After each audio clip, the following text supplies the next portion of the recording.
On dit que la foudre ne frappe jamais deux fois au même endroit. Mais pour Donduc, elle l'a fait une première fois pour l'anéantir et une seconde pour l'embaucher. Ironique, n'est-ce pas? Un homme sans talent, rejeté par toutes les entreprises, reçoit soudain une offre d'emploi, venue des dieux eux-mêmes, le système qu'il avait broyé. Cette hiérarchie où la valeur d'un homme se mesure à la puissance de son don vient de lui tendre une main, ou peut-être un piège, car cette histoire n'est pas celle d'un héros béni, c'est celle d'un sans don, décidé à acheter sa place au sommet du Panthéon. Pourtant, 3 jours plus tôt, Donduc n'était qu'un sans don, un être ordinaire parmi tant d'autres. Où qu'il aille pour postuler, la même réponse lui revenait en pleine face. Vous n'avez pas de talent, désolé. Dans ce monde, seuls ceux dotés de dons étaient reconnus. Les autres n'étaient que des ombres. Après un énième entretien raté, il avait quitté l'entreprise fou de rage. Dès qu'il a mis le nez dehors, la pluie lui est tombée dessus, comme une sacrée humiliation. Il râlait contre le ciel. Ce n'est pas de sa faute s'il n'avait pas de talent. Et puis soudain, un éclair avait zébré le ciel. Il était tombé juste devant ses yeux. Une rage irrépressible l'avait envahi. Dans un geste de défi, il avait levé son majeur vers le ciel, sans imaginer que cette insolence lui vaudrait la foudre. L'instant d'après, la foudre le frappait de plein fouet. Au moment de mourir, une pensée lui était venue, aussi absurde qu'injuste. Même la mort lui semblait injuste. Pourquoi fallait-il qu'il meure dans un moment aussi ridicule? Il ne savait pas combien de temps s'était écoulé. Quand il rouvrit les yeux, ce n'était pas la pluie ni le sol dur qu'il voyait, mais une étrange interface flottant dans les airs. Un écran numérique comme une sorte de panneau d'annonce affichait une offre d'emploi. Cela le laissa sans voix. Que se passait-il? Il aurait dû être mort, calciné par cette foudre. Et pourtant, cet écran clignotait devant lui, comme si de rien n'était. En une fraction de seconde, l'interface changea. Un nouveau message apparut. Les dieux recrutent. De retour chez lui, il n'avait pas pu s'empêcher de repenser à tout cela. Il regarda ses mains. Si la foudre l'avait véritablement frappé, il aurait dû être brûlé ou au mieux, brisé. Et pourtant, il était intact. Quelque chose avait changé. Ce qui l'interpellait surtout, c'était cette étrange icône flottant au-dessus de sa tête. Une bannière qui mentionnait une offre d'emploi. Cela ressemblait fortement à ce que montraient les fenêtres d'état des éveillés, ceux qui avaient découvert leurs dons. Sauf que celle-ci était différente. Un soupçon germa alors dans son esprit. Et s'il avait éveillé quelque chose en lui à cause de cette foudre? Il essaya d'invoquer une fenêtre de statue, mais l'icône au-dessus de sa tête ne réagit pas. Rien ne se passa. Cela l'intrigua davantage. Il en conclut que ce n'était probablement pas une fenêtre de statue classique. Il s'apprêta à continuer ses réflexions quand l'interface s'anima de nouveau, clignotant plus vivement. En levant les yeux, il vit plusieurs fenêtres apparaître, toutes clignotantes, et au centre, une sphère lumineuse flottait, comme un noyau en attente d'ordre. Un sourire désabusé y tira ses lèvres. Il se moqua à voix basse de lui-même, se qualifiant de travailleur élu des cieux. Mais en se veillant à un pouvoir surnaturel, il semblait condamné à travailler toute sa vie. Mais bon, il n'avait rien à perdre. Et puis, avant ça, c'était déjà mieux que rien. L'interface s'affichait à un nouveau menu, catalogue des petits boulots. 2 catégories s'affichaient clairement, Dieu d'Orient et Dieu d'Occident. Intrigué, il leva les mains et toucha l'une des options au hasard. Mais le système lui refusa l'accès au poste, indiquant que sa puissance était insuffisante pour lancer cette mission divine. Il comprit alors que ce qu'on appelait la force divine était l'énergie des dieux. Et lui qui n'avait même pas de don de base, comment aurait-il pu posséder cette force-là? Mais quelque chose ne collait pas. Il était persuadé qu'on ne lui aurait pas affiché cette interface s'il n'avait pas au moins une chance. Il se dit qu'il devait bien exister un boulot ne nécessitant pas cette fameuse force divine. Alors il décida de vérifier. D'un geste du doigt, il lança une recherche de mission ne demandant aucune puissance divine. Le système réagit immédiatement. Un poste s'affichait à l'écran. Construction du donjon, Midgard. Ce travail-là ne requérait aucune force divine. Un soulagement l'envahit. Il se dit qu'il avait vu juste. Il existait bel et bien des missions accessibles aux sans-dons. Une nouvelle vie semblait peut-être être sur le point de commencer. Le nom de l'employeur affiché sur le travail fit sursauter Donduc. Thor. Les conditions précises étaient étonnamment flexibles. Les horaires pouvaient être discutés et le paiement serait effectué le jour même de la mission terminée. L'idée qu'un dieu recrute ainsi au pied levé avait de quoi le déstabiliser. Et ce n'était pas tout. Il ne s'agissait pas d'une construction d'une simple cave ou d'un abri, mais bien d'un donjon. Pas n'importe quel donjon non plus. L'un des lieux secrets où pullulaient les monstres, où les lois de la nature semblaient suspendues, où la mort guettait à chaque fois. Alors c'était payé 12 thors. Il n'avait aucune idée de ce que cela valait. Mais à ce stade, qu'importe. Alors il accepta sans réfléchir davantage. De toute façon, il n'avait plus rien à perdre. Même si cette mission consistait à creuser un portail vers les enfers, si elle lui rapportait suffisamment pour vivre, alors il la prendrait. Franchement, qui n'accepterait pas cette opportunité dans la galère? Sûrement pas moi. Dès qu'il a validé l'option, un faisceau de lumière s'abattit sur lui. Quand il rouvrit les yeux, il était allongé sur un sol inconnu. Ses doigts picotaient d'électricité résiduelle.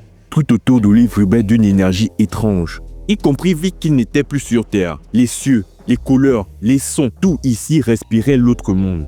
Si cela n'avait pas été aussi réel, il aurait cru à un rêve ou à une simulation. Il a à peine eu le temps de comprendre qu'il était déjà en danger. Une créature immonde fonçait sur lui, rugissant de faim. Il n'eut même pas le temps de crier qu'une main gigantesque surgit de nulle part, agrippant le chien au vol, l'immobilisant sans effort. L'homme qui venait de le sauver dégageait une aura foudroyante. Littéralement, des arcs électriques crépitaient autour de lui, comme s'il était le cœur d'une orage vivante. Son gabarit était monumental, à faire passer Donduc pour un adolescent frais. C'était lui. Le regard qu'il posa sur Donduc était perçant, mais pas hostile. Sa voix rauque s'éleva, chargée d'un accent martial.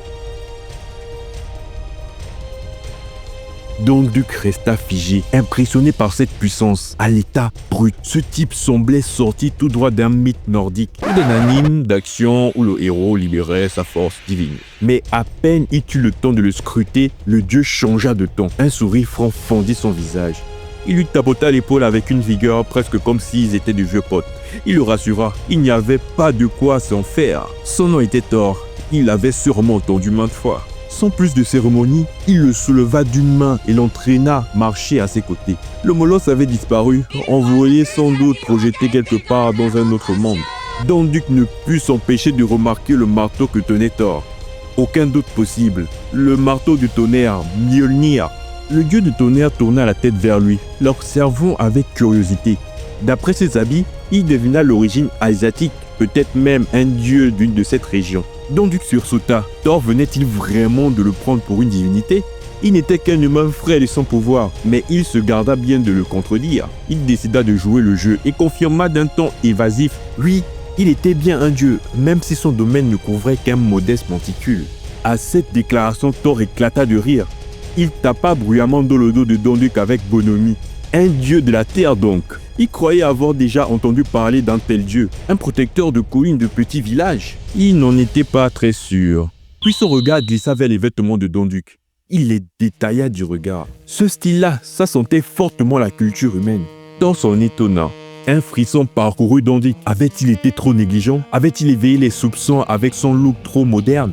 Il improvisa une réponse. Il expliqua qu'il avait l'habitude de visiter les mondes humains. Il appréciait leur culture. Cela sembla suffire, mais la réplique suivante de Thor lui coupa littéralement le souffle. Thor déclara que Donduc semblait effectivement affectionner les humains, ce qui le rendait d'autant plus curieux.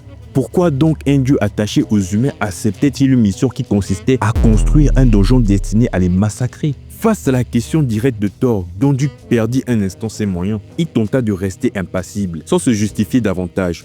Le silence s'installa alors entre eux. Thor le guida ensuite jusqu'au chantier du donjon. Un projet colossal dont le thème principal était un labyrinthe. Une véritable épreuve destinée à repousser les intrus. Lui et le dieu du tonnerre devraient achever la construction ensemble. On raconte qu'au Panthéon, les dieux ne se trompent jamais. C'est faux. La plus grande arnaque de leur histoire porte un nom. Donduc. Tout commence avec 12 pièces de monnaie céleste. Une paie misérable gagnée sur le chantier de Thor. Rien qu'un salaire d'ouvrier payé à la sueur d'un mortel. Et pourtant, en un clic, ces 12 Thor vont se transformer en un miracle. Un bug cosmique. Selon les dires du dieu, si la mission était menée à bien, la récompense en vaudrait largement la peine. Donduc ne se fit pas prier. Dès les premières heures, il s'était retrouvé à manier la pioche aux côtés des autres ouvriers, suant comme un damné. En voyant l'envergure du chantier, il fut frappé par son ampleur. Jamais dans le monde des humains il n'avait vu pareille œuvre. Pendant les travaux, il s'efforça de se montrer irréprochable. Le moindre besoin, le moindre appel, il était là, en première ligne. Car au fond, il le savait, mieux valait se faire bien voir des dieux si l'on espérait recevoir un jour leur bénédiction. Il n'était qu'un simple pion, un pion volontaire. Un jour, le chef de chantier, un certain frère Angre, est venu le chercher. Il l'amena vers les profondeurs du donjon. Plus il s'enfonçait, plus l'atmosphère devenait tendue. Là, les murs étaient truffés de pièges magiques et de mécanismes anciens. Le moindre faux pas pouvait s'avérer mortel. Mais ce n'était pas tout. Dans ces galeries, des créatures reptiliennes rôdaient encore, dissimulées.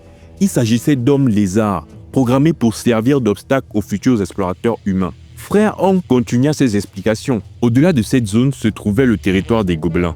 C'était là qu'ils établissaient leur embuscade. Si un héros humain parvenait jusqu'ici, cela signifierait qu'il approchait de la fin du donjon, la dernière ligne droite avant le boss final. C'est alors qu'un bruit suspect attira l'attention de Donduc. Juste derrière lui, à quelques pas, un gobelin avait ouvert les yeux. Sans prévenir, il bondit sur lui toute griffe dehors.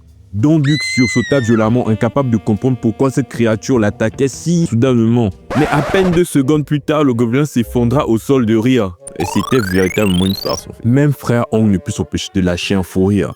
Donduc comprit qu'il s'était fait avoir. Ce gobelin n'avait voulu que le taquiner, mais frère Hong le mit en garde. Lorsque le donjon serait terminé, cette créature n'aurait plus rien d'amusant. Elle deviendrait aussi rusée que cruelle, capable de tromper les meilleurs aventuriers. Un frisson lui parcourut l'échine, rien qu'à sentir l'aura de cette bête. Même pour s'amuser, il avait senti son instinct de survie s'alarmer. Plus loin au bout de ce couloir tortueux, devant lui un immense portail se dressait, orné de runes.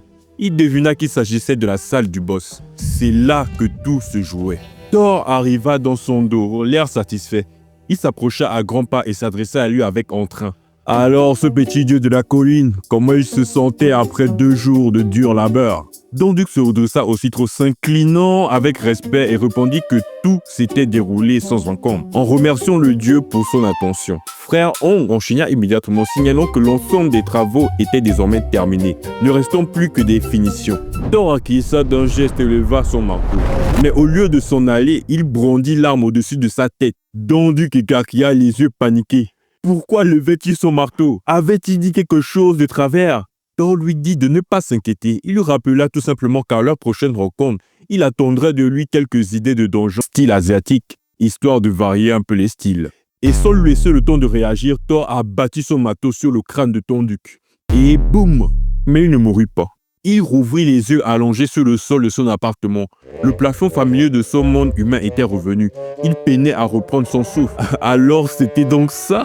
Finir son CDD? Quelle manière brutale de quitter son poste. Qui essayait-on d'effrayer au juste? Pourtant, malgré son choc de départ, une euphorie nouvelle s'était emparée de lui. Ce n'était pas un rêve, il avait vraiment éveillé son talent. Il n'était plus ce sous-humain de niveau triple 0. Il s'était hissé à un autre niveau. Soudain, l'interface système s'afficha. Il s'agissait de son salaire. Le mot se lui fut déglutir. Quel genre de récompense allait-il recevoir de son premier travail divin? Tremblant d'excitation, il appuya sur le bouton OK. L'écran se mit à changer. Une boutique apparut. Et là, Donduc resta bouche bée. Des équipements légendaires, des objets en tout genre, tous plus extravagants les uns que les autres, défilaient sous ses yeux. En observant les armes et les compétences disponibles dans la boutique, Donduc formula une hypothèse folle. Et s'il pouvait tout acheter? Si à force d'accumuler assez de ressources, il pouvait atteindre un tel niveau que même en tant que simple mortel, il finirait par rivaliser les dieux. S'il suffisait au fond de cumuler les missions et les corvées célestes pour prendre sa revanche sur le destin. Mais cet espoir s'effondra bien vite. Ces mecs points de force divine ne suffisaient même pas à s'offrir le plus basique des objets. Un soupir s'échappa de ses lèvres. Voilà, il le savait. Entre rêve et réalité, le gouffre était immense. Même l'équipement le moins cher coûtait 70 000 Thor, alors qu'un seul contrat de travail ne lui rapportait que 12 de cette monnaie céleste. Accrochez-vous bien, c'est là que notre loser trouve la faille. Il ignore les armes légendaires et se tourne vers la section la plus ignorée, celle d'achat de talents innés. Les dieux ont de la force. Ils n'ont pas besoin de talents spécifiques comme les scrims ou les arts martiaux. Ces dons, même double S, sont des restes, des déchets divins. Et c'est là que le système s'effondre pour Donduc. Ce qui est inutile aux dieux devient le trésor qui lui permet de s'élever au-dessus des dieux. Sans hésiter, Donduc sélectionna un talent double S de maniement de l'épée. Depuis son enfance, il avait toujours rêvé de devenir un épéiste légendaire. Et maintenant, ce rêve s'offrait à lui. Il valida l'achat. Il n'y avait aucune raison d'hésiter. Laissons d'après une énergie colossale déferla dans son corps. Elle se répandit comme une vague brûlante, l'envahissant des pieds à la tête. Était-ce cela l'éveil? Avait-il vraiment intégré un talon double S? Il n'arrivait pas à y croire. Pendant des années, il s'était épuisé à courir après un simple talon, à s'humilier pour obtenir ne serait-ce qu'un rang F, en vain. Et là, il venait de recevoir un double S, comme un simple achat à la caisse d'un supermarché céleste. Mais le truc le plus dingue restait à venir. Le système l'avertit que pour ce premier achat de talent, et grâce à une super promo en cours ce jour-là, l'offre un acheté, un offert du supermarché s'appliquait direct. Ce qui veut dire un deuxième talent double S gratuit. Qui aurait cru qu'un monde divin puisse être plus généreux que les vendeurs les plus sympas de la Terre? Il sélectionna alors un second talent, art martiaux double S. Désormais, il possédait un double talent double S. Son excitation était telle qu'il se mit à hurler de joie sans pouvoir se retenir. Mais la joie fut de courte durée. Un vertige brutal s'empara de lui. Son corps se mit à trembler comme s'il allait exploser de l'intérieur. Une sensation insupportable l'envahit, violente, brûlante. Ce qu'il vivait, c'était l'intégration forcée de ses talents dans un corps bien trop faible. L'énergie traversa ses organes, ses muscles, ses os. Elle remodelait tout, renforçait chaque fibre. Une véritable transformation physique. Quand il ouvrit les yeux de nouveau, le soleil déclinait. Il avait dormi tout l'après-midi. En se redressant, il resta un instant immobile. Dans son rêve, il avait entrevu le visage de sa mère, un souvenir si doux, si ancien, qu'il en ressentit une pointe de nostalgie poignante. Mais une pensée le traversa. Et si le monde divin du travail n'était qu'un rêve? Pris de panique, il appela immédiatement la fenêtre de statut. Ding, répondit aussitôt. Le panneau apparut. Il eut les informations. Classe, Dieu inférieur, talent, 2S actif. Il poussa un profond soupir de soulagement. Non, ce n'était pas un rêve. C'était bel et bien le début d'une nouvelle vie. Heureusement, tout cela était réel. Pourtant, Don Duc ne pouvait s'empêcher de ressentir une étrange sensation, comme s'il sortait d'un rêve brumeux, d'un songe impossible à croire. Ce nouveau pouvoir est réel, sa classe est confirmée, mais l'excitation est interrompue par la réalité la plus humaine. Sa mère, un appel, une voix brisée, et cette information glaçante. Un donjon est en train de se manifester près de l'hôpital où elle se trouve. Et l'horreur s'installe. Ils s'en moquaient que le monde soit sur le point de s'écrouler, que les donjons surgissent ou que les dieux eux-mêmes s'en mêlent. Tant que sa mère était en vie, rien d'autre n'avait d'importance. Quand il arriva à proximité de l'hôpital, le quartier était déjà bouclé par l'armée. Des véhicules blindés barraient les rues et les chaînes d'information diffusaient en direct l'apparition d'un donjon. Un officier hurlait dans un mégaphone que la zone était verrouillée et qu'il fallait immédiatement évacuer. La scène était chaotique. Le bruit, les cris, tout se mélangeait rendant impossible la compréhension de ce qu'il disait. Mais une chose était certaine, il devait retrouver sa mère avant que quelque chose d'irréparable ne se produise. C'est à ce moment que Don Duc éveilla un nouveau pouvoir. La concentration sensorielle, dérivée de son talon. Ses perceptions changèrent. Il voyait nettement les visages au loin, discernait chaque voix au milieu du vacarme, chaque mot, chaque soupir. Il entendit même des gens discuter derrière lui. Le gouvernement avait mobilisé des chasseurs de tout le pays et même des hunters de rang 8 étoiles étaient sur place. Cela ne pouvait signifier qu'une chose, le danger était extrême. Mais le vrai choc, celui qui le paralyse, c'est ce terrible soupçon qui traverse son esprit. Et si ce donjon était celui qu'il avait construit lui-même avec tort? En voyant le portail, les runes, la structure, Don Duc est frappé d'une sueur glacée. Il reconnut cet endroit. Ce portail, ces runes, ces structures, c'était lui qui avait bâti avec tort. C'était son propre donjon. À ses côtés, un homme d'âge mûr toussait violemment, visiblement blessé. Don Duc se précipita pour l'aider à se relever. Il fallait l'éloigner du danger au plus vite. Mais une détonation les sépara aussitôt. Une attaque magique venait de s'abattre sur eux. S'il n'avait pas réagi à temps, il aurait été transpercé par cette lame. Le vieil homme à bout de souffle lui lança d'une voix rauque qu'il devait fuir immédiatement. Devant lui, une créature à la peau verte venait d'apparaître. Un homme lézard. En un seul coup de patte, il plaqua le vieil homme au sol, l'écrasant sans lui laisser la moindre chance de se défendre. Devant lui, une meute d'hommes lézards surgit à son tour, armés de longues lames, crachant des grognements secs et féroces, pareils à ceux des bêtes sauvages. La bataille éclata aussitôt. Les soldats présents ouvrirent le feu pour tenter de les repousser, mais leur puissance de feu n'avait que peu d'effet sur ces monstres cuirassés. Le chaos était total. Don Duc, réfugié dans un coin, était pris au piège. D'un côté, les balles perdues des soldats, de l'autre, des lames tranchantes des hommes lézards. Et c'est là que les choses empirèrent. Certains monstres l'avaient repéré. L'un d'eux lui leva sa grande épée. Le mouvement était rapide, précis et fluide. En un sifflement métallique, la lame fendit l'air, volant droit sur lui. À ce moment précis, l'interface apparut soudainement. Activation de compétences, concentration sensorielle. Et tout changea.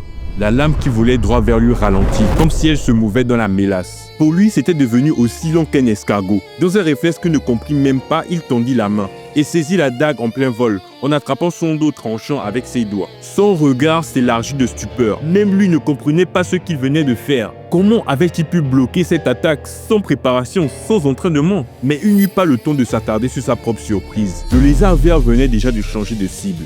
Son regard reptilien s'était braqué sur le vieil homme blessé à quelques mètres de là. Donduc comprit tout de suite. Ce vétéran incapable de se mouvoir ne survivrait même pas à une seule attaque. Avant que la lame suivante ne fonde sur lui, Donduc se projeta comme une flèche et attrapa de ses bras le lézard assaillant, l'empêchant de frapper. Les soldats, en apercevant sa silhouette au milieu du chaos, reconnurent aussitôt la présence d'un chasseur et suspendirent leur tir pour éviter de le toucher. Mais ce geste héroïque avait eu un prix. Il s'était retrouvé encerclé. Les lézards surgissaient de partout. Donduc seul au sang tremblait de tout son être. Il venait de se jeter dans la gueule du monstre. Il n'avait pas de plan, pas d'issue. Et déjà, l'un des hommes lézards levait sa lame pour le frapper. Mais cette fois, Donduc évita parfaitement l'attaque. Encore une fois, son pouvoir s'était activé tout seul. Cette étrange lucidité, cette hyper-conscience, cette clarté mentale, c'était comme s'il avait bu des litres de café noir tout en restant parfaitement calme. Chaque geste des ennemis lui semblait lent, prévisible, presque chorégraphié. Un sentiment nouveau naquit en lui. Plus aucune peur. Il allait contre-attaquer. Dans un éclair, il utilisa une projection instantanée pour se retrouver juste devant le premier lézard. Une lumière vibrante s'était concentrée dans sa paume. Simultanément, il activa son talon d'arme à ce double S. Sa poigne frappa comme une comète en voyant le monstre valser dans les airs comme une poupée désarticulée. Même lui n'en crut pas ses yeux. Mais le combat n'était pas terminé. Deux autres monstres fonçaient déjà sur lui. Il se baissa en glissant sous la lame de l'un, pivota et dans un mouvement fluide déclencha un coup de pied retourné. Son talon s'écrasa avec force sur le crâne de la créature qui s'effondra aussitôt. Il en croyait en avoir fini, mais une présence dans son dos l'alerta. Un autre lézard venait de se glisser dans son angle mort. Trop tard pour fuir. Et pourtant, il ne ressentit aucune peur. Un rictus effleura même ses lèvres. La lame du lézard fendit l'espace, mais n'atteignit rien. Il ne l'avait même pas touché. Donduc était déjà dans les airs, tel un faucon en charge. Une seconde plus tard, son talon s'abattit à toute vitesse, s'écrasant violemment sur le sommet du crâne de la créature. Le choc fut si puissant que même les soldats restés en retrait en furent stupéfaits. Tous le regardaient. Qui était ce chasseur capable de pulvériser ces monstres à main nue? Ils étaient médusés. Aucun de leurs n'avait jamais vu un humain vaincre un tel monstre. Et encore moins sans armes. C'était alors qu'un vieil homme souriant s'avança dans la foule. Il s'approcha calmement, le regard empli d'un mélange de curiosité et de respect. Il lui demanda poliment de quelle guilde il faisait partie, trouvant sa performance exceptionnelle. Selon lui, jamais un chasseur aussi jeune et aussi doué ne s'était encore présenté dans la région. Cet homme, c'était Nangundao, le maître de la guilde Sangun. Donduc lui serra la main. Il expliqua calmement qu'il appartenait à aucune guilde. Il n'était qu'un chasseur libre. En entendant ces mots, le vieil homme sourit de plus belle. Il était juste ravi. Justement, il s'apprêtait à explorer le donjon récemment apparu et il cherchait des alliés. Il l'invita à l'accompagner. Face à l'entrée imposante du donjon, Donduc ressentit un étrange mélange de fierté et d'humilité. Il se souvenait encore du jeune homme sans dents qu'il était. Mais aujourd'hui, il possédait une double talon double S et une nouvelle identité, celle d'un chasseur de haut rang. Mais il n'oubliait pas l'essentiel. Le donjon devait être maîtrisé. Si rien n'était fait, les monstres continueraient à déferler et sa mère serait en danger. Ses poings se crispèrent. C'est ainsi qu'il prit la décision. Il allait se joindre à eux. Très vite, le groupe pénétra dans les profondeurs du donjon. Donduc, ayant lui-même participé à sa construction, se transforma naturellement en guide. Il les menait sans hésitation, traçant le bon chemin, évitant les pièges, les détours. Chaque intersection, chaque dalle, chaque détour, il les connaissait. À un moment, il leur demanda de s'arrêter. Nangundao le fixa intrigué. Donduc plongea son regard dans le sien. Il déclara que désormais, à partir de ce point, lui seul donnerait les ordres. Personne ne devait agir sans son signal. Un des jeunes chasseurs de le groupe protesta. Qui était-il? Ce chasseur sans guide pour prétendre donner des ordres. Mais Nangundao, lui, se contenta de hocher la tête. Pour une raison qui ne s'expliquait pas. Il avait entièrement confiance en ce jeune homme. Donduc s'accroupit, ramassa une pierre, il lança doucement vers l'avant. Au moment même où la pierre toucha le sol, elle explosa littéralement pulvérisée en une nuée d'éclats. Donduc ne bougea pas, mais en voyant cela, les visages de Nangundao et ses hommes se figèrent aussitôt. Il était clair que sans son intervention, l'un d'eux serait tombé dans ce piège mortel. Ce piège-là était déclenché par une dalle dissimulée dans le sol, et sans avertissement, cela aurait pu être fatal. Nangundao se caressa le menton, le regard vif et pénétrant, comme s'il cherchait à lire au-delà des apparences. Il semblait commencer à se douter que Donduc savait bien plus qu'il ne le laissait paraître. Ce regard insistant lui donna un frisson. Il ne pouvait décemment pas lui révéler que ce donjon, il l'avait lui-même construit. Il toussauta deux fois, cherchant à masquer son malaise. Il lâcha alors avec un ton de blagueur que c'était un secret professionnel et qu'il n'était pas question de dévoiler ses petites recettes. Sans en dire davantage, il s'empara d'une torche et reprit la marche, ouvrant la voie. Très vite, une grande porte apparut au fond du couloir. Il leur demanda de se préparer mentalement. La suite risquait d'être particulièrement mouvementée. Dans ce donjon qu'il a bâti, Donduc n'est plus un simple chasseur. Il est le GPS humain de l'équipe. Il sait qu'au-delà de la porte se trouvent des œufs d'araignée. En silence, il sortit un briquet de sa poche. Puisqu'il connaissait leur emplacement exact, il n'était pas nécessaire de compliquer les choses. Il suffisait d'y mettre le feu. Mais alors qu'il s'apprêtait à allumer sa flamme, sa compétence de perception avancée s'activa automatiquement. Une voix faible, à peine perceptible, se glissa à travers les vibrations de l'air. Un appel à l'aide.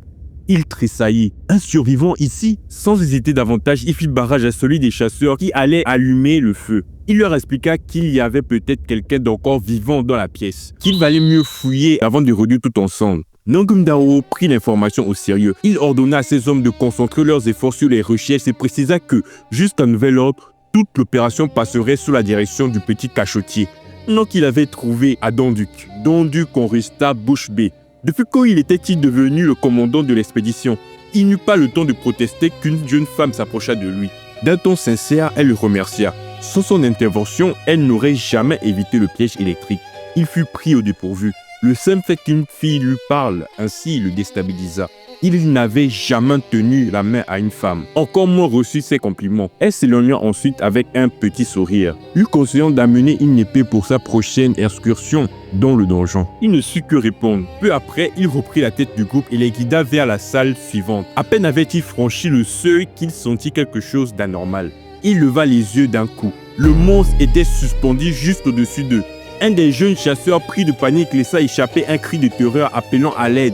Heureusement, Nangum Dao resta de marbre. Il attrapa sa hache et la projeta d'un seul coup sec contre la créature. Il ordonna aussitôt à ses hommes de ne pas paniquer et de suivre le protocole à la lettre. Pendant ce temps, Donduc, toujours en alerte, utilisait à nouveau ses perceptions avancées pour scanner la salle. Il repéra le cocon d'araignée dissimulé dans une alcôve. Les survivants étaient enveloppés de toiles comme des momies. Les chasseurs réagirent immédiatement. Ils franchirent les liens avec précision et libérèrent les victimes.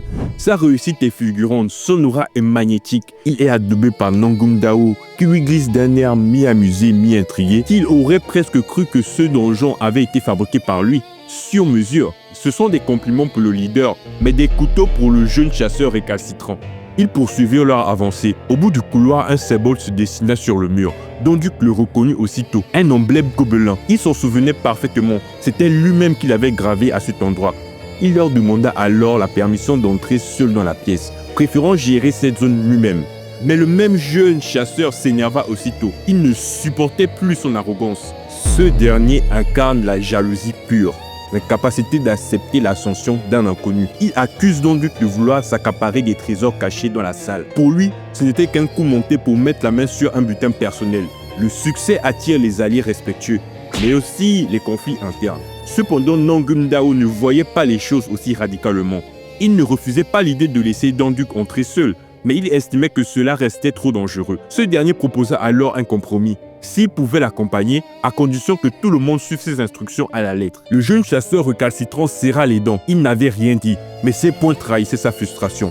Lui qui pensait que cette expédition serait l'occasion rêvée de briller aux côtés du chef, voilà qu'il devait faire équipe avec un inconnu aux méthodes étranges. D'un signe de tête vers son camarade, il décida en silence. Il ne laisserait pas Donduc rafler toute la gloire. Une fois à l'intérieur, la pièce s'ouvrit sur un large espace. Donduc leva immédiatement la main pour demander le silence. Il sentait un mouvement dans l'air, quelque chose de furtif, dissimulé dans l'obscurité. Au même moment, les torches accrochées au mur s'éteignirent d'un coup, plongeant la salle dans une obscurité glacée. Certains chasseurs sortirent leurs lampes pour rétablir la lumière, mais Donduc les arrêta net. Il leur ordonna de ne surtout pas allumer quoi que ce soit. Mais à peine avait-il terminé sa phrase qu'un homme actionna quand même sa lampe torche. Ignorant l'ordre avec un mépris à peine voilé, Donduc sentit la colère monter. Il n'y pouvait rien maintenant. Il ne restait plus qu'à crier à tout le monde de se coucher au sol tout de suite. Mais c'était trop tard. Celui qui avait allumé sa lampe s'effondra quelques secondes plus tard, transpercé par plusieurs flèches sorties de nulle part. Puis ce fut l'horreur. Les corps tombèrent les uns après les autres. Les cris de panique résonnèrent dans l'obscurité. C'était un piège parfait et les gobelins l'avaient tendu avec une précision terrifiante. Nangum Dao hurla à ses hommes de ne surtout pas bouger, de rester immobile et d'attendre les ordres. Il se tourna ensuite vers Donduc pour s'excuser. Tout cela était de sa faute. Tout cela était la faute de ses hommes, trop impulsifs, trop sûrs d'eux. Donduc lui répondit calmement qu'il n'avait pas à s'excuser. Après tout, ce n'était pas lui qui était mort. C'est un ton d'autorité froid, un leader qui ne blâme pas, mais prend le contrôle. S'il leur avait interdit de rallumer la lumière, c'était pour une raison claire. Les gobelins se nourrissaient de la peur dans l'ombre, guettant leur proie dans l'obscurité. Leur plaisir était de les voir trembler avant de les frapper. Mais un autre problème se posait. Sans lumière, comment avancer? C'est le test ultime du talent double S. Donduc ferma les yeux et se concentra. Sa concentration sensorielle activa une nouvelle fois le système d'inversion. Tous les gobelins, leurs positions, leurs mouvements apparurent dans son esprit comme des hommes sur un échiquier. Il ne se bat pas à l'aveugle, il joue une partie qu'il a déjà gagnée. Lorsqu'il rouvrit les yeux, ses ennemis étaient déjà morts. Leur corps jonchait le sol, abattu avec une précision chirurgicale. Il a vaincu le piège en exploitant l'ombre. Nangum Dao se réjouit intérieurement. Il ne revenait pas. Ce gamin était un véritable prodige. Il en avait vu des chasseurs, mais aucun n'avait dégagé une telle aura à ce jeune âge. Cependant, tu le sais déjà, il y en a toujours dans le monde qui n'aiment pas voir la lumière sur les autres. Donduc, un peu gêné par ces éloges, se contenta de murmurer que c'était surtout de la chance. Mais il a prouvé sa valeur. Il a transcendé le système en utilisant les règles du système contre lui-même. Ils reprirent leur progression, traversant les galeries jusqu'à ce que la dernière porte se dresse devant eux. Cette porte marquée d'une tête de taureau était la salle du Minotaure. Le boss final les attend. Et Donduc est le seul, je dis bien le seul à connaître le plan du donjon. Le calme avant la tempête. Une salle immense, un Minotaure massif, immobile, intimidant. C'est l'essence même d'une épreuve divine. Mais le prix, c'est que ce n'est pas un combat, c'est un rituel. En poussant lentement les lourds bâtons de pierre, une étrange inquiétude envahit l'atmosphère. Cette tranquillité inhabituelle rendit même Nangum Dao nerveux. Au centre de la salle se tenait une seule créature, un Minotaure massif, figé dans le silence. Aucun autre ennemi, pas un bruit, juste lui immobile, le regard bas. Nangum Dao, en l'observant, sentit son cœur se contracter. La pression psychique qu'émanait cette bête était suffocante. Mais le monstre ne bougeait pas, il n'attaquait pas. Sans doute restait-il inerte tant qu'il n'était pas provoqué. C'est alors que l'interface système s'ouvrit devant Donduc. Début du rituel sacrificiel du Minotaure. Sélectionnez 5 boucs émissaires. Ce message le laissa perplexe. 5 boucs émissaires? Qu'est-ce que cela signifiait? Était-ce un test? Une exigence du boss? De son côté, Nangum Dao commença à organiser ses équipes. Il semblait avoir connaissance de ce mécanisme, ou tout du moins en comprendre les implications. Donduc réfléchissait. C'était peut-être là la clé du passage. D'autres chasseurs avaient peut-être déjà rencontré ce type d'obstacle. Il pensa qu'il valait mieux partager l'information. Alors il s'approcha de Nangum Dao pour tout lui expliquer. Mais ce geste attira encore plus la rancune du jeune chasseur jaloux. Celui-ci, bouillant de colère, y vit une provocation. Donduc se pavanait, donnait des ordres, expliquait les mécanismes comme s'il les avait tous inventés. Profitant d'un moment d'inattention, il s'éclipsa discrètement. Dans l'ombre, il banda son arc. Il visa le Minotaure, un sourire arrogant au coin de ses lèvres. Pour lui, tout cela n'était qu'exagération. Ils étaient tous beaucoup trop prudents, trop hésitants. Il allait leur montrer de quel bois était un véritable chasseur. D'ailleurs, il ne lui faudra qu'une seule flèche pour en finir. Il ignorait encore que ce geste imprudent allait tout déclencher. À cet instant précis, la perception de Donduc capta un mouvement qui le glaça sur place. Le jeune chasseur rebelle, celui-là même qui avait déjà failli causer un désastre, s'apprêtait de nouveau à frapper. Donduc cria aussitôt de l'arrêter, le supplia de ne rien faire, de ne pas attaquer, car il risquait de condamner tout le groupe. Mais il n'eut pas le temps de le stopper, la flèche était déjà tirée. Le pied du chasseur s'abattit au sol, franchissant le seuil interdit. Une alarme rugit dans les airs. L'interface système s'illumina brutalement. Entrée détectée dans le cœur du labyrinthe. Sélection aléatoire de 5 boucs émissaires en cours. Puis une pression d'une violence inouïe s'abattit sur eux. Une onde invisible mais implacable les écrasa littéralement sur place. Nangum Dao explosa de colère, insultant le jeune imprudent, hurlant qu'il n'avait aucune idée des conséquences de ses actes. Mais Donduc lui demanda de ne pas s'attarder à blâmer. Ce n'était plus l'heure de reproches. Il était trop tard. Le Minotaure s'était matérialisé. Il avait fondu sur eux comme une ombre mouvante, surgissant d'un saut depuis l'arrière de la salle jusqu'à l'avant de la formation. Il tenait dans ses mains un immense fauchon imprégné de nuées sombres, comme si un orage tout entier vibrait dans le métal. Il poussa un hurlement strident, animal, qui fit trembler les murs du sanctuaire. Une onde sonore assourdissante balaya l'espace. Le jeune fautif terrifié s'effondra, incapable de se relever. Quant à Donduc, il venait de se retrouver emprisonné dans un cercle magique, une barrière énergétique verrouillant tout mouvement autour de lui. Ce fut alors que l'arbalétrier, sans réfléchir, se redressa dans un dernier sursaut de panique et fonça droit vers la barrière, suppliant d'être sauvé. Mais erreur, en une fraction de seconde, Nangum Dao le sauva in extremis d'un bond foudroyant. La créature avait sa cible dans un fracas assourdissant. Il ordonna aussitôt aux troupes de se déployer selon la formation, exhortant chacun à garder son calme. Il gagnerait du temps, se chargerait de contenir le Minotaure pendant que les autres s'organisaient. Aussitôt dit, il se lança à l'assaut. Le Minotaure leva son arme, mais Dao esquiva habilement Shako avec une maîtrise impressionnante. Puis dans un élan fulgurant, il disparut pour réapparaître dans les airs, au-dessus du monstre, et abattre sa hache dans un choc frontal. La hache du chef heurta celle du Minotaure. Le fracas métallique résonna, mais l'attaque resta sans effet. Un des jeunes chasseurs derrière s'exclama avec euphorie, croyant que tout était terminé, mais Donduc comprit aussitôt que cette frappe n'avait rien entamé du tout. Le Minotaure n'avait même pas reculé d'un pas. Nangum Dao recula le visage blême. Il lâcha un rire amer. Il savait désormais que sa puissance ne suffisait pas. Et comme pour lui donner raison, une lame d'énergie fondit soudain l'espace et lui trancha l'épaule, l'entaillant profondément. Il recula couleur de sueur, le bras droit blessé. Une simple égratignure à peine effleurée, et pourtant la chair avait été entamée jusqu'à l'os. Le Minotaure n'avait fait qu'un geste, il n'avait même pas bougé de place. Pas une faille, pas une ouverture. Alors le chef ordonna d'encercler le monstre, de former une pression en tenaille pour déceler une faiblesse. Deux chasseurs s'élancèrent pour tenter d'évaluer ses points vulnérables. C'était en théorie la meilleure option, mais Donduc ne parvenait pas à se débarrasser d'un pressentiment glacial.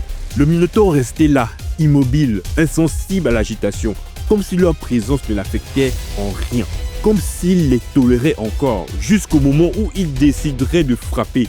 Puis soudain Donduc sentit son sang se figer.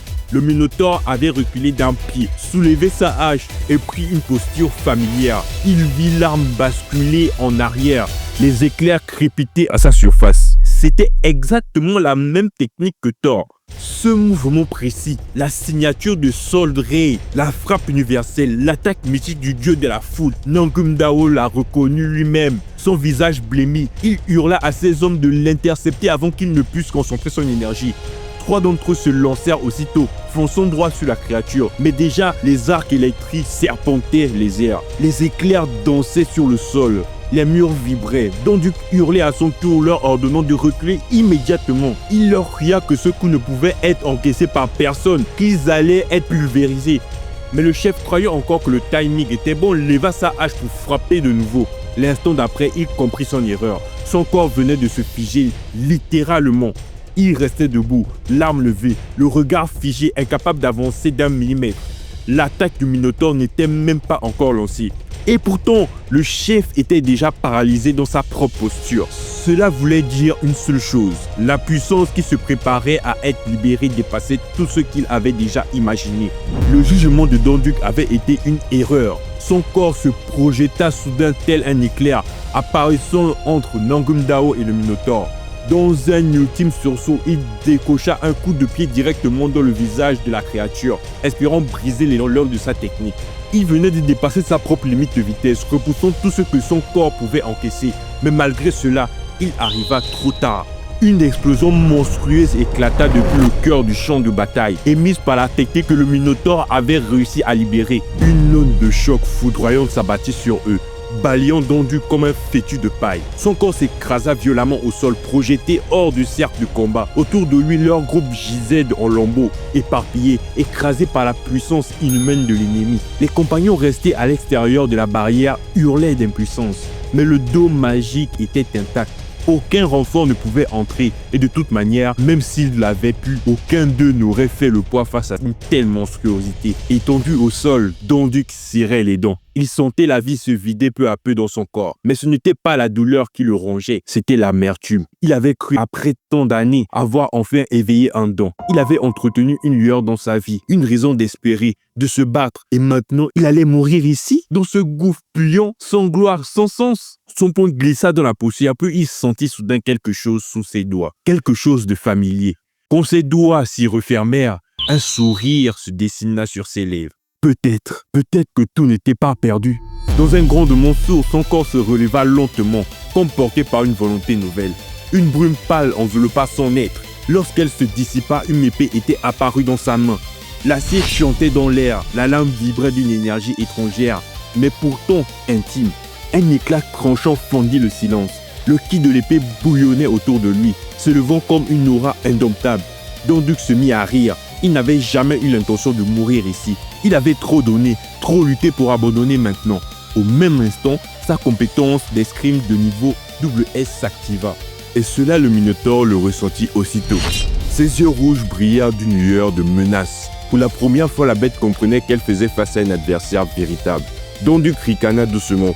Il n'avait aucune envie de servir de chair à sacrifice. Alors il valait mieux pour le monstre qui se prépare à l'inimaginable. Nangum Dao, affaibli, n'avait même pas la force de parler. Il tenta malgré tout de faire signe à Donduc de fuir, convaincu qu'il n'avait aucune chance. Après tout, même lui avec sa hache de guerre n'avait pu érafler la créature. Et ce garçon pensait pouvoir le vaincre avec une simple épée? Le Minotaure hurla de nouveau et fonça. Mais à l'instant où son bras abattit la hache, une lame de lumière jaillit dans l'air. Tous les regards se figèrent. Donduc, dans un mouvement aussi vif qu'un éclair, avait disparu de sa position initiale, laissant son homme glisser le long du flanc du Minotaure. Un bruit sec résonna. Une des cornes du monstre tomba au sol, tranchée net. Le silence se fit. Même le Minotaure sembla figé par l'incompréhension. Donduc, quant à lui, resta concentré. Il n'avait pas agi au hasard. À l'instant de l'impact, il avait ressenti en lui une puissance profonde, un torrent insoupçonné. Pour la première fois, il avait eu la certitude absolue. Ce monstre, il pouvait le vaincre. Il regarda l'épée dans sa main. Il n'avait jamais manié de lame auparavant. Et pourtant, cette arme lui semblait comme une extension de lui-même. Il comprenait désormais la force du don qu'il portait. Une vie sans entraînement avait forgé en lui un instinct brut et surnaturel. Le Minotaure rugit de fou de rage. Son regard se fit bestial. Ses dents grinçaient dans un rictus sanglant. Il planta ses sabots au sol et dans un bruit sourd s'élança. Son corps s'inclina prenant une posture de charge. La hache levée, il s'apprêtait à frapper, mais Donduc, les yeux glacés, n'attendait que cela. Il voulait lui montrer ce qu'était le talent brut d'un épéiste né. Au moment où la hache s'abattit, Donduc disparut. Les gerbes d'énergie jaillirent. Son corps fondit l'air à une vitesse irréelle. Il tournoya autour du Minotaure et à chaque mouvement, une entaille nette apparaissait sur la peau épaisse du monstre.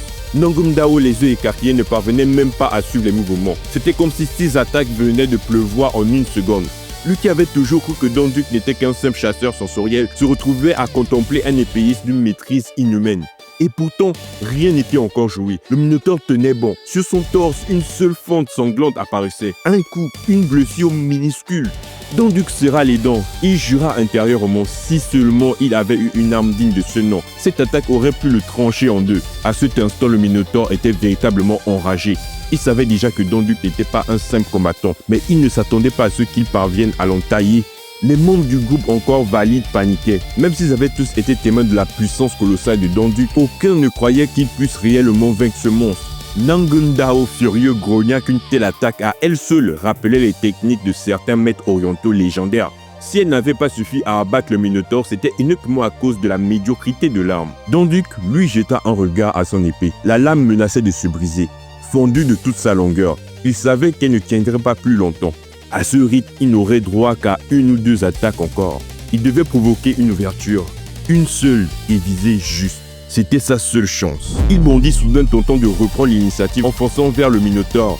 Mais à sa grande surprise, la créature n'était pas qu'un simple tas de muscles. Elle était aussi rapide. Elle pivota brutalement et décocha un coup de poing qui faillit pulvériser Donduc sur place. Celui-ci esquiva de justesse, le corps tordu dans une position inhumaine. Dans le même mouvement, il lança un coup de pied circulaire fouetté directement sur l'articulation du coude du monstre. Cette technique transmise par son ancien maître était l'une des plus puissantes de son répertoire. Et comme si cela ne suffisait pas, son talent WS en arts martiaux s'activa aussitôt, amplifiant sa frappe. Pourtant, malgré l'impact clair et net, le Minotaure resta imperturbable. Aucune réaction, aucun dommage visible. Face à ce constat, Donduc lâcha son épée, espérant détourner l'attention de l'ennemi. Dans un éclair de mouvement, il se glissa sous lui, effectua une roulade et décocha un coup de poing ascendant vers la mâchoire inférieure de la créature. Une attaque verticale précise exécutée avec une souplesse d'un grand écart. Il visait clairement un point faible. Si ce coup ne fonctionnait pas, alors la résistance du Minotaure dépasserait tout ce qu'il pouvait imaginer. Par un heureux hasard, l'épée qu'il avait projetée dans les airs retomba à portée de main au moment exact où il se redressait. Il s'en saisit aussitôt prêt à frapper l'un des points vitaux. Mais le Minotaure, voyant cela, rugit de rage. Qu'un simple humain ose le provoquer de la sorte lui était intolérable. Donduc, surpris, s'étonna de la rapidité de la bête. Elle tenta alors de le transpercer de ses cornes, lançant une attaque frontale à la tête. Il esquiva de justesse, mais l'onde de choc faillit le déséquilibrer. Il se repliait en arrière à toute vitesse, à bout de souffle. Le style de combat de ce monstre était sauvage, brut, mais aussi incroyablement rusé. Et l'état de son arme empirait. La lame était au bord de la rupture. Sans elle, son don d'escrime n'aurait aucun effet. Il ne nous restait qu'une dernière option. Observer, anticiper, frapper. Le bon moment serait unique. Il le sentait.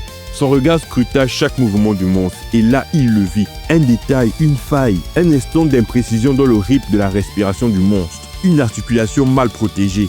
Donduc esquissa un sourire. C'était là. À ce moment précis, l'aura du Minotaure explosa, emplissant la salle d'une fureur électrique. Un orage bleu éclata autour de lui, ses muscles gonflés de puissance. Il bondit dans une trajectoire sauvage, prêt à écraser Donduc d'un coup final. La seule pression dégagée par cette attaque fit vaciller le jeune homme. C'était cette même attaque qui avait terrassé Nangundao. Et pourtant, Donduc, debout, n'esquissa aucun mouvement de recul. Une lumière nouvelle brillait dans ses yeux. Il ne tremblait pas.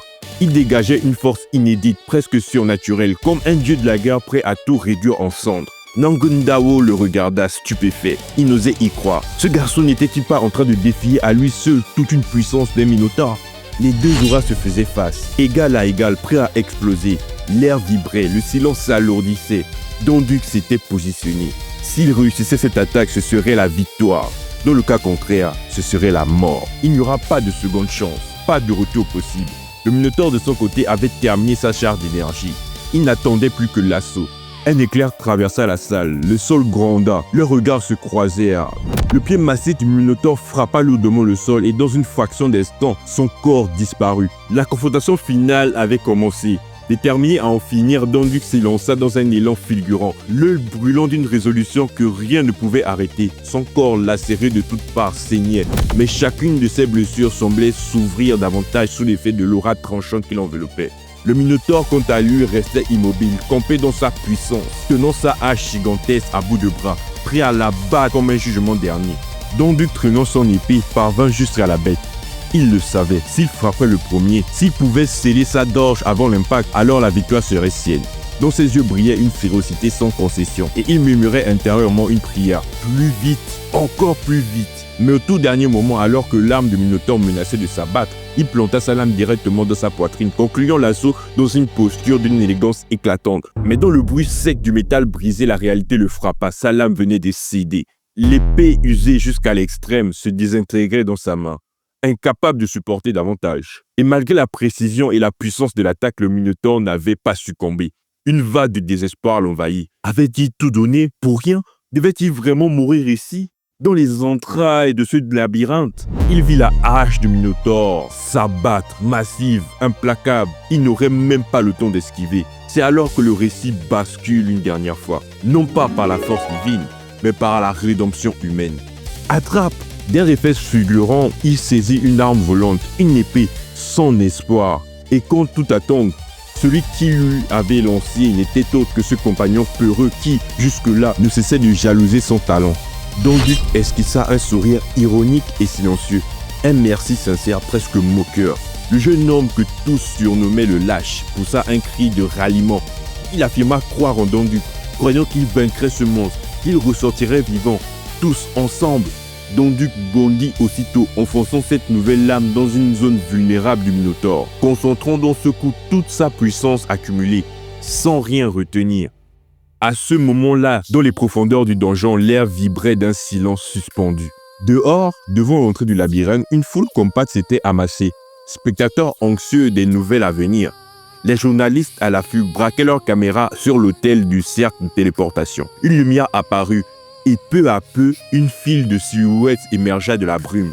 Les reporters s'agitèrent, les murmures grossirent, les regards se tournèrent. Ceux qui sortaient, c'était eux, le groupe vivant, gagnant. Nangundao afficha un sourire tranquille. Il glissa à Donduc que sa réputation allait exploser après un tel exploit. Donduc, encore sous le choc, vit que tous les regards avaient changé. Dans les yeux de ceux qui les attendaient, il n'était plus un inconnu, il n'était plus un rejeté, il était devenu un héros. Nangundao lui tapota le dos, lui intimant de ne pas rester figé comme ça. C'était à lui d'annoncer la fin de l'événement.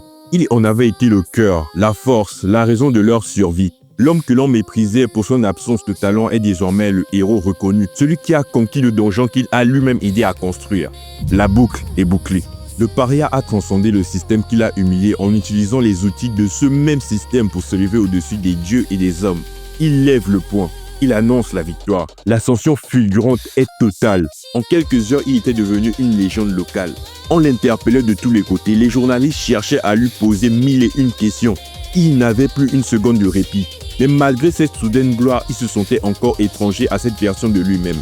Il répondait brièvement, laconique, fuyant les détails. Non, il n'avait rejoint aucune guilde. Oui, il avait risqué sa vie, non pas pour l'honneur, mais pour protéger ceux qu'il jugeait importants. Et c'était tout ce qui comptait.